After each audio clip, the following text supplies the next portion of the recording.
Fazil Mustafadan bir təklif var. Musabbayov heykəli və yaxud da ki, küçəsi var. Onun adı oradan götürülsün. Yerinə kimin adı verilsin? Nuru Paşanın adından söhbət gedir. Zahid Oruc buzla döyüşən Azərbaycanlılardan danışıb. Dostlar, bilirsiniz ki, biz bir neçə gün bundan öncə bu barədə danışmışdıq ki, muzla döyüşən Azərbaycanlılar var. Onların sabah Azərbaycana qaydanda böyük bir problem yaşanacaq. Yəni, dövlət həmin şəxsləri nəzarətə götürməlidir. Mən bu barədə bir neçə gün bundan qabaq danışmışdım, amma bugün baxıram Milli Məclisədə həmin mövzu ilə bağlı müzakirə olubdur. Zahid Oruc açıqlama verib. Daha sonra Siyavuş Novruzovdan açıqlama var. Siyavuş Novruzov veteranlar üçün güzəştdəyib, amma hansı veteranlar? 1-ci Qarabağ Savaşı, 2-ci Qarabağ Savaşı, Əfqanistan veteranları. Söhbət, səhv etmirəmsə, Əfqanistan veteranları ilə bağlıdır. Sonra bir də, əziz dostlar, doktor, demək, doktor, Rəşid doktor tənqid olunub. Kim tərəfindən? Elza Seyidzaad tərəfindən tənqid olunubdur. Bu barədə danışacağıq. Ənənəvi xahişimiz var, əziz dostlar. Kanalda olanlar verilişi bəyənib paylaşmağınız xahiş olunur. Rəy və təkliflərinizi yazın, yəqin ki, səsləndiriləcək. Və bir də dostlar, danışacağıq amnistiya ilə bağlı. Amnistiya artıq tətbiq olunmağa başlayır, amma ilk görünüşdə məsələn Ata Abdullayev amnistiya düşür və digər 4 nəfəri öldürən klub rəhbəri amnistiya düşür. Nə bilim, hansısa müğənnilər amnistiya düşür. İndi Allah hər kəsin qapısını açsın, amma dostlar, deyəsən təsəvvür olunan effekti verməyəcək. Təsəvvür olunan effekti verməyəcək. Elə ilk demək xəbəri bununla bağlı başlayaq.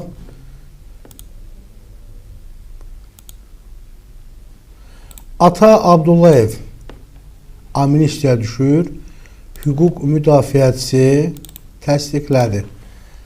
Ata Abdullayev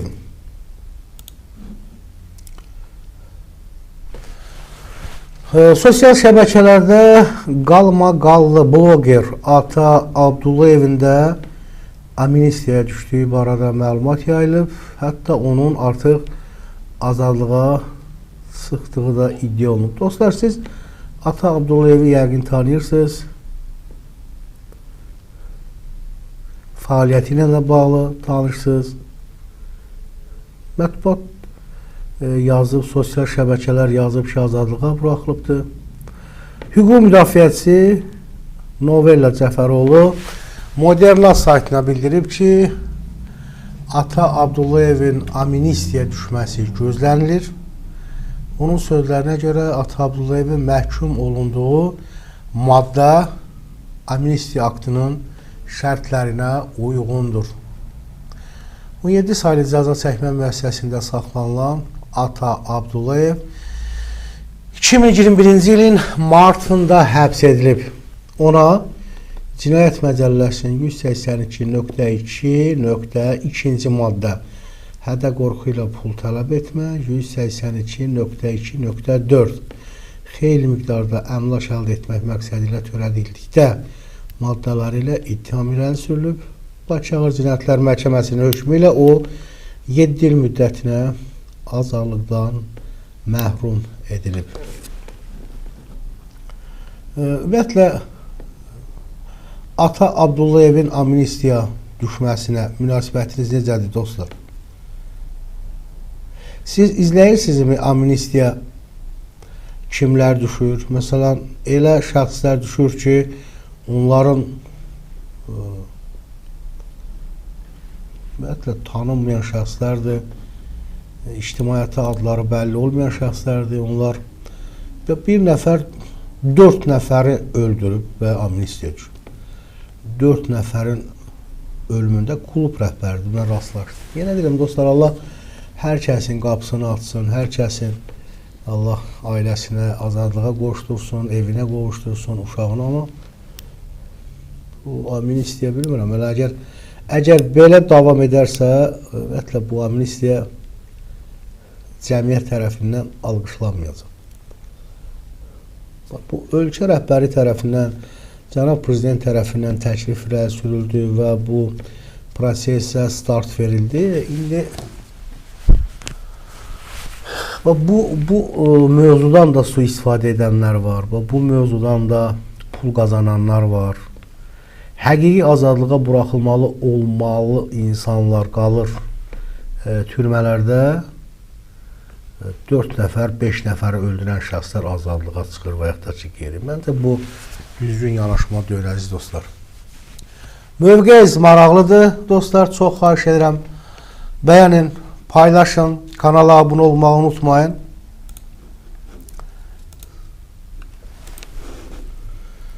Dostlar, demək bir mövzumuz da var. DSNF ilə bağlı, o barədə danışacağıq. DSNF yoxsullarla mübarizə aparır, yoxsa yoxsulluğa qarşı mübarizə aparır? Belə bir mövzumuz var, bu barədə də danışacağıq. Ona qədər isə görək Siyavuş Novruzov müharibə veteranları üçün hansı güzəştləri istədi və hansı müharibə veteranlarından söhbət gedir? Söhbət Siyavuş Novruzovdan gedir. Əziz dostlar,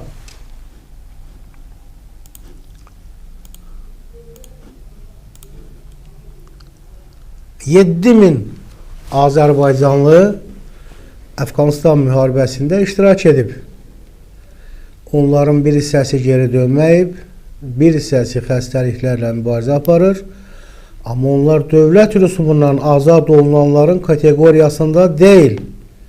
Siyavuş Novruzov Əfqanistan müharibəsi veteranlarından bağlı güzəşt xahiş edib. Bunu Milli Məclisin bugün keçirilən plenar iclasında modern məlumatına görə Regional Məsələlər Komitəsinin sədri Siyavuş Novruzov dövlət rüsumu haqqında qanunun müzakirəsi zamanı bildirib. Çernobılda, Əfqanistanda SSR dövründə baş verən hadisə idi. Ona görə də Əfqanistan müharibəsində iştirak edənlər də rüsumdan azad edilməlidirlər. Digər qanunlarda da mən rast gəlirəm ki, bu cür yanaşma mövcuddur. Bütün kateqoriyalar yazılır. Əfqanistan müharibəsində iştirak edənlər yazılmır.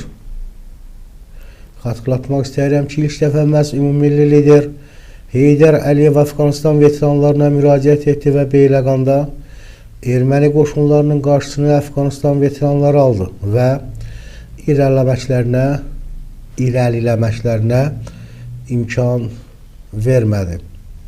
O baxımdan gələcəkdə bu məsələnin nəzərdə tutulmağı məqsədə uyğun olardı. İqtisadi Siyasət, Sənaye və Sahibkarlıq Komitəsinin sədri Azər Əmiraslanov qeyd edib ki, bu qanun layihəsində güzəştlərdən azad olunma anlayışı müvafiq kateqoriyaları, o cümlədən Əfqanistan müharibəsi iştirakçılarını da əhatə edir. Əgər diqqət yetirsək, qanun layihəsində göstərilir ki, müharibə şəraiti və əhəmiyyətli xidmət vəzifələrinin yerinə yetirilməsi halları ayrı-ayrıca nəzərə alır. Bu isə o deməkdir ki, Əfqanistan müharibəsində iştirak edən şəxslərdən müvafiq hallarda istisna kateqoriya kimi qiymətləndirilə bilər və onların hüquqları nəzərə alınacaq. Qeyd edək ki, yeni maddəyə görə ölkənin ərazi bütövlüyünün, müstəqilliyinin və Konstitusiya quruluşunun müdafiəsi 1990-cı ilin 20 yanvar hadisələri zamanı həmçinin hərbi xidmət vəzifələrini, o cümlədən Çernobıl atom elektrik stansiyasında hərbi xidmət vəzifələrini yerinə yetirməklə əlaqədar əlilliyi müəyyən edilmiş, habelə şəhid ailəsi statusu almış şəxslərdən bəzi xidmətlər və hüquqi hərəkətlər üçün dövlət rüsumu tutulmur. Siyavuş Novruzovun bu təklifi necə dəyərləndirirsiniz?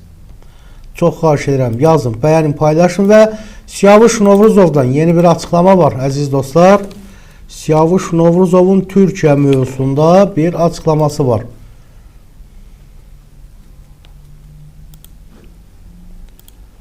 Siyavuş Novruzov Türkiyə ilə tələbə mübadiləsi genişlənsin təklif edir. Türkiyə məktəblərinin Azərbaycanda fəaliyyəti artıq realdır və bu əməkdaşlıq çərçivəsində Azərbaycanın baş naziri ilə birlikdə 100-dən artıq müxtəlif sahələri əhatə edən sənədlər, o cümlədən təhsillə bağlı müqavilələr imzalanmışdır. Bu da göstərir ki, Türkiyə ilə təhsil sahəsində əlaqələr xüsusi əhəmiyyət kəsb edir. Modernizm məlumatına görə bunu Milli Məclisin bugün keçirilən plenar iclasında Regional Məsələlər Komitəsinin sədri Siyavuş Novruzov deyib.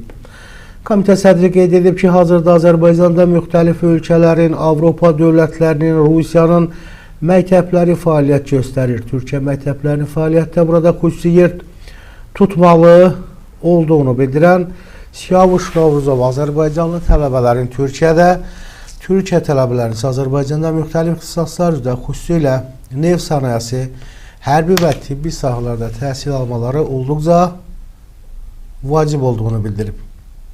Biz çalışmalıyıq ki, bu cür təhsil mübadiləsi genişlənsin və məzun olan tələbələr öz fəaliyyətlərini Azərbaycanda davam etdirsinlər. Bu təkcə dil bariyerinin aradan qaldırılması baxımından deyil, eyni zamanda ortaq milli mənəvi dəyərlərin təşviqi baxımından da mühümdür deyə Siyavuş Novruzov vurğulayıb. Təhsil mövzusunda dostlar, məsələn, Türkiyənin elə universitetləri var, onların diplomları tanınmır. Bir dəfə mən burada bir ekspert vardı, ona sual verdim. Dedim ki, Azərbaycanda kimsə 300-400 balla qəbul ola bilmir universitetə, deyək ki, tibb universitetinə.